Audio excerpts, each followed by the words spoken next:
Hey guys, it's been a while, but today I'm posting the last devlog for Ultimate Katana and Bat Game. It's been a long journey, but I'm here ready today to go over every last final bit of information, every last little change and addition that I've made, uh, working here towards a release, and I can now officially say the game is coming out this Friday, February 20th, 2026. And I'm going to kind of just be making it a little demo release. There's still some problems with the game that I really want to work out in the long term, and I just really want to get out what I have. So today, my whole goal is to kind of just go over everything. One important thing to note is one of my friends, I'm Looped, has really helped out with development. He came on as a developer and has helped out with a lot of minor details, major details, really helped out with the overall design, flow, and structure of the game. So I'll be going over all of his changes too. So let's go over this. Let's do this one more time, guys. Let's go over the minor things first here. The customized UI is completely redone, and also this little avatar dude here, if you haven't noticed, is now actual character instead of just a viewport frame. So this is just a rig, and he basically imitates your character. And I've redesigned the customized page to flow more freely with this dude just sitting in the middle of your screen. You can equip faces and stuff. Um, Put on new skins and change your accessories if you want, which I've went over all this stuff last time with multiple accessories and how all of that works. But yes, you can do all this stuff here. So that's pretty much the same. I don't know if I showed this off last time, but there is leaderboards for kill totals, kill amounts. There's all sorts of stuff here. Vanquishes. There's wins. Roblox spend and playtime. In terms of weaponry for the katanas, nothing has changed here. A lot of statistical tuning has been done. Katanas now have a heal ability because the block is so good at regenerating health. Katanas practically have nothing. So yes, they have a very weak heal ability, and this is only some. There is a new Xeno Katana, which I will go over the abilities for that, and I'll also go over minor changes I've made. Also, there is no longer any toxic variants. Those were scrapped. I really didn't know where to go with those. As for bats, there is a new bat called the Shock Bat, and I'll be going over that. Variants are relatively the same with the guitar and battle axe. I believe I should have hopefully went over those in the last devlog. There's also major changes to the Illumina items, baseball bat. Pretty much most of these do have minor changes. So I'll go over all of those really quickly, but there's a lot of changes that are going to be here when I hop in. Boom. So I want you guys to take a look here at just how this looks. So I'm Looped here has made the perk selection screen that was on the right hand side of your screen. It's now cards. It's really stylistically much better. It's really awesome. Fully new redesigned HUD made by me. So health, overheal, stamina, shield if you have a bat equipped, your ultimate charge, abilities are all here laid out, and additional controls are here. Your music controls are still right here in the bottom right. And you also have a little vending machine icon here that tells you if or if not you have the vending machine ready for your usage, which I believe since last time may have also changed. So I'll quickly go over those. Perks, same as usual. There's some new ones. I won't go over any specifics. Very awesome stuff right there. You can hover over the perks, take a look at what they do. And let's go ahead here. Should be the same as last time. You can go on the vending machines and get items. So double jumping was not going to be a part of the game anymore, but now it is again. It is a part of the game. And there's a little UI button here that shows you if you can double jump, and if you cannot double jump, then it does not show up. It takes about 2.5, I think 3 seconds actually to regenerate. There's a triple jump perk in the game, but I do not know if I'll be touching on that. It does exactly what it says it does. If you also noticed here, there is stamina right here. So stamina discourages ability and attack spamming. If you notice here how much my stamina is draining, it's not like a considerable amount. Abilities cost 3 stamina. Grabbing, dodging costs relatively about 5. And once your stamina is too low, your attack speed just goes down and you can't use abilities. But it does regenerate relatively quickly. This is just meant to discourage ability spamming. It's pretty easy to work around when you're actually in game. Bats are special because when you are charging your bat, your stamina does drain quite quickly. But let's go over this. So the Illumina bat was pretty much like entirely reworked and kind of just how it works. So right now, if I had the katana, or if I'm using the max, the max charge, it drops these little soul orbs, and if you hit R for absorption, it puts you into that little invulnerable state where you cannot be damaged. It gives you overshield if your health is already at 100, and it gives you a temporary speed and stamina boost. So it's pretty cool. And its blemish ability also gives you overshield if you hit a shot with it, which it lowers the enemy's max health and makes them one shot. You can also visually see now how long these orbs last for. Also, this overheal does cap at 50. I want to also quickly touch on this shock bat. It has 30 block power. All bats were nerfed in terms of how much block power they have. I just felt like they had a little too much, so the base is actually now 30. So this has around the basic amount that you could expect out of any other bat. And so it's nothing special with its block. It has this jolt ability, which gives you a temporary speed boost. It's pretty noticeable too. You need a kill to reset it, and there's a 15-second cooldown. And when you max charge, you might see that I am very static electricity.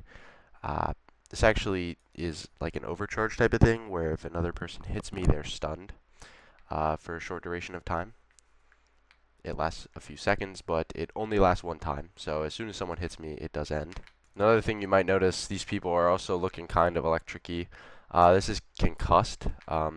This bat applies the concussed effect, which means people can't use their abilities and can't charge, parry, use any other ability special to their variant while under these effects. It's pretty good. Stops people from using all sorts of abilities. So here's this behemoth. This is called the Xeno Katana. And this thing kind of plays off the idea for what I had for the Illumina things, where deaths play into the abilities by dropping soul orbs. So you'll see I have a lot of abilities for this one. Only does 18 damage. There's no chain damage, but it has a really strong headshot multiplier. You see 32 damage to the head. And when you kill people, these little crystals will emerge. So let me show you again. And when you do get a kill for the first time, you can spawn in crystals every 45 seconds after you get your first kill. And these crystals can be used to use abilities. So this guy's torso kind of damages me. So we're going to use that actually. And we're going to use some stamina. And the channel ability is going to heal me and give me stamina. And it uses the power from the crystal, and when it's done, it's done. If you're damaged while using this channel ability, the connection is severed, and the crystal destroys, and you do not get healed anymore. So let me show you something cool that you can do with this katana. One of its main gimmicks. So, crystals last till the end of the round, so even upon death, they will still be there. We're going to go ahead and wait for this evoke ability. We're going to spawn another crystal.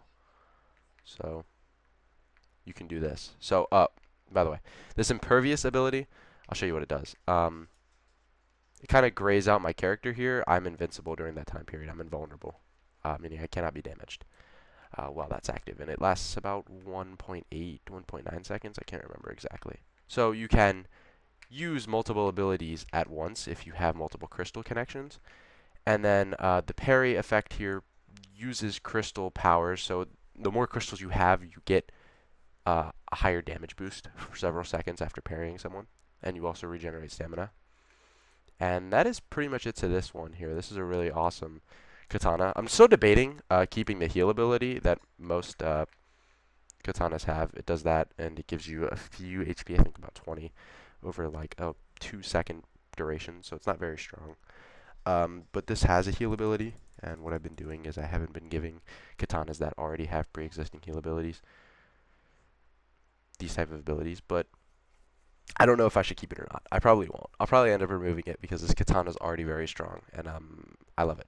Okay, so little things that I want to show off. So the Vengeful Katana had a lot of changes done. It was kind of broken beforehand. It's still really slow. It has this Envious Cut ability, which I don't know if I've showed off before, but it's just a really fast slash that just applies a lot of bleed damage. Sacrifice takes health and gives you stamina now, and a 20% damage boost, so I did buff that actually a little bit. And it only takes 10 health now, I believe. So that got changed a little bit, but there's now a new ability for this katana because I felt like it needed a different heal than just the basic heal I was giving to all the katanas. And so this thing's called Devour, and so if I kill this guy, also the speed up for this katana, if you don't know, the Vengeful Katana, it's speed up, meaning when you hit someone, your katana attack speed increases. This is true for all katanas. Um, it's like incredibly fast, making this really viable for 1v1s. I nerfed it a bit because it would be like it would speed up so fast to the point where someone couldn't like players couldn't even move. They would just get berated with attacks. So I nerfed it. It might be a little too harsh, but time will tell. So this Devour ability. So let's take some damage here on this guy's torso. So I enter this kind of hunger state here, and after a few seconds, you see I healed. I healed almost nothing. It goes based off of your active streak. The higher your streak, the more health you heal. And so during that like couple seconds here while I was in that hungered state, if you get a kill or do not take damage, it will successfully activate a period of healing that you just saw. That is based off your streak. If you do take damage and don't get a kill, you will not get any health. You'll actually lose a little bit of health, but it cannot kill you. So if you're really low, it just won't take health from you. So yeah, I tried to make this katana still very aggressive. It's still rewarding when you do play aggressive, but it could also be punishing if you're not being consistent with your level of skill. Alright, here's one game mode I want to show off. Ultimate Randomizer. I really want to show this one off. There's 10 game modes that'll be in the game on release, but that one's got to be my favorite here, and I'll show you why in a second. So in Ultimate Randomizer, the weapons you get is random. You get a random item, you get a random bat, or katana, whatever you have equipped, you get a random item. So you don't even have to have it unlocked either. So this is the perfect game mode here to just get random items, random weapons, experiment with them, and have a lot of fun. This is probably my favorite one actually right now. Just playing it is a hell of a blast. And yeah, this has got to be my favorite game mode. There's some other ones like Mayhem, which you get modifiers directly after getting kills. You know, fast speeds. There's things like One Shot, Banana Rain. There is normal randomizer, there's classic, there's low gravity. There's all sorts of game modes. There's 10 right now, and I'm planning on adding more. Okay, so last things to note that I did. There's now a donate tab, and you can actually donate to the game. This goes on your Robux spent leaderboard. I actually put it there because I'm a greedy son of a... The VIP pass now works. I didn't code in any of that. Also, there was going to be more passes in the game, but I really hate making game passes. Like, also, like, what do I even do? What do I even add? I didn't know, so I just didn't add anything else. So there's VIP. Currency is also added. I think I buffed all the rates because they were all a little low and just didn't make much sense. According to this, like, beforehand, it was like 2,000, I think, actually. And that just, like, didn't make sense. Like, 200 Robux for, like, 2 in-game faces. The karma values in this game are really inconsistent, so... Yeah, I might be lowering the amount that it costs to buy certain things with karma. But yeah, all these values were increased, and actually the Robux costs also were decreased. So not only did this get increased and this get increased, but the prices all went down. So this was 50. I think it stayed 50, or it might have been 100. Dear God. This was decreased to 50. This was decreased to 200 instead of 400. This was decreased to 400 from 800 to 400. This relatively stayed the same, but I increased the rates a little bit. Also added this little lovely number up here, and this little version number down here for people. because this is kind of early access. Um, there's also a content warning when you first join the game, and there is a tutorial. Uh, it kind of sucks, though. It's really just a little quick text wall. It is skippable, though, if you do not want to do it. And thanks to having so much like developer help now, just having one other person, it really did speed things along and made the game much more polished. There's still a lot of bugs, releasing it, but I know that there's some things that I really want to do that might just have to be long term or go into maybe another project. So I don't know if I'm calling this a demo, but I am calling this a beta for sure. At the very least, this isn't fully finished or fleshed out. But I'm really excited to release it, and I hope to see you guys there on Friday. It will be coming out at, wait, it will be coming out at 1 p.m. Eastern Standard Time on Friday. I'm going to have a whole other YouTube video here dedicated to an entire game overview, similar to the one I did back in March. But this one's going to be much more wide scale. So if you're interested in seeing that type of thing here, stay tuned on my YouTube channel here. I'll have it out on Wednesday, the 18th, or tomorrow, depending on when I post this video.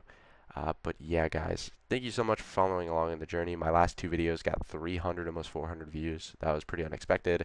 I also got a lot of good feedback on YouTube Shorts and TikTok. So I just want to thank everyone here for following along in the journey. It'd mean a lot here if we get people in the Discord server, get people followed to the TikTok, in my group, in the game on Friday. And thank you guys so much for watching here. Can't wait.